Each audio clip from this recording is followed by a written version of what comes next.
All right, let's jump right into this explainer and unpack the epic power hierarchy that governs the highest levels of the Indian state. Welcome, everyone. Today we're looking at the actual architecture of governance. We're talking about a system that balances immense authority with some really careful democratic checks. The union executive is just a fascinating piece of constitutional design, and we're going to break down exactly who sits at the top, what they do, and how this whole intricate machine actually operates on a daily basis. Here is our roadmap for today. First up, the constitutional head. Second, the arsenal of powers. Third, the second in command. And finally, real versus nominal power. Let's kick things off with Section 1, the constitutional head. Now, what exactly is the union executive? Basically, it's the crucial pillar that takes the rules and actually puts them into action.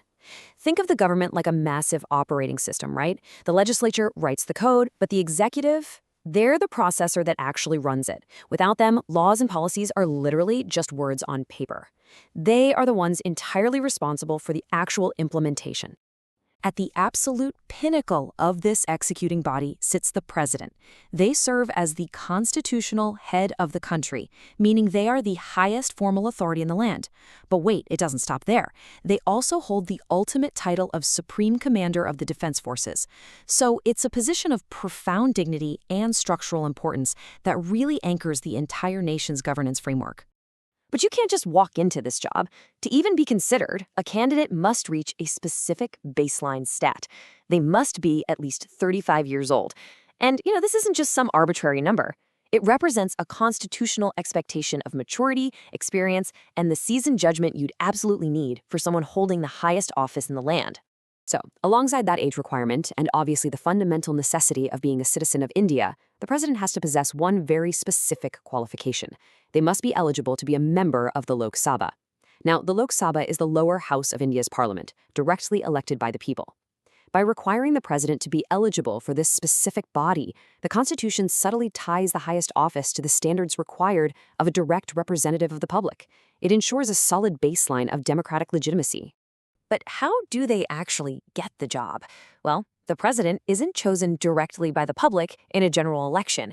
Instead, they're chosen through a massive indirect election via what's called an electoral college. This college is a combination of two massive bodies of elected officials. You've got the elected members of both houses of parliament at the central level and the elected members of the legislative assemblies across all the states. This brilliantly ensures the president represents both the national legislature and the individual states, making them a true federal head. On the flip side, removing the constitutional head is an incredibly difficult process. It's called impeachment. Now, this can't happen just because of a political disagreement. No way. It can only be triggered by a direct violation of the Constitution. And to actually succeed, it demands a grueling 2/3 majority in both houses of parliament. This exceptionally high bar ensures the president is protected from partisan whims and can only be removed for the absolute most severe constitutional infractions.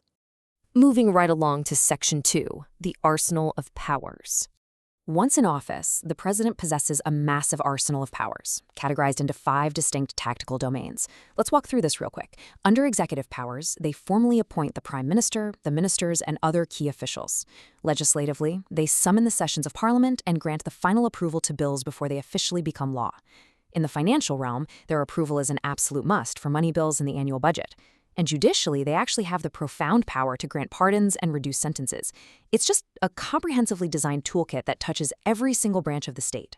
But perhaps their most dramatic ability? The emergency power. If the stability or security of the nation is severely threatened, the president is empowered to declare an emergency. Now, this can take 3 forms: a national emergency, a constitutional emergency in a specific state, or a financial emergency. Activating this power fundamentally shifts how the entire state functions, basically centralizing authority to navigate the crisis. It is the ultimate safeguard built right into the system. Okay, on to Section 3, the second in command. Because every great leader needs a vital backup, right? This brings us to the vice president, who serves a really unique dual role in this constitutional hierarchy. On a day-to-day basis, they serve as the ex officio chairperson of the Rajya Sabha, that's the upper house of parliament.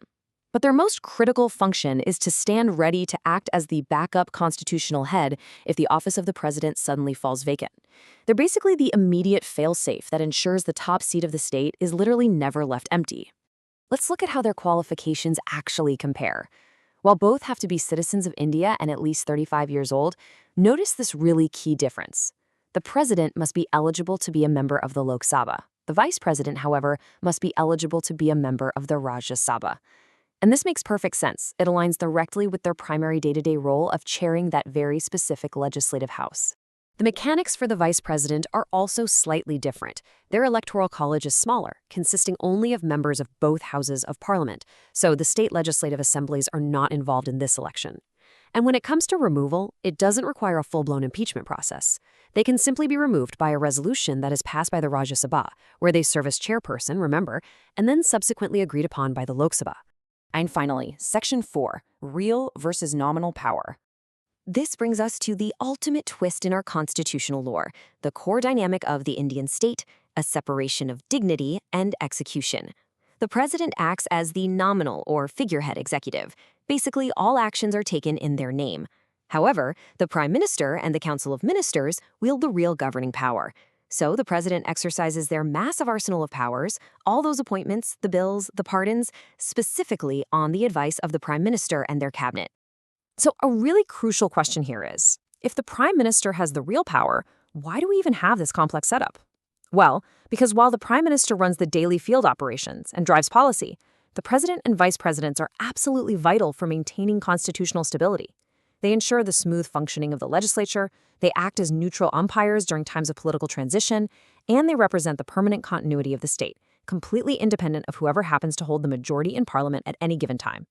As we wrap up this explainer, I want you to consider this final thought. We know the prime minister is the one with a real, day-to-day power to govern, but just how heavily does the fate of the entire nation rely on that nominal head, the president, during a massive system-wide constitutional crisis?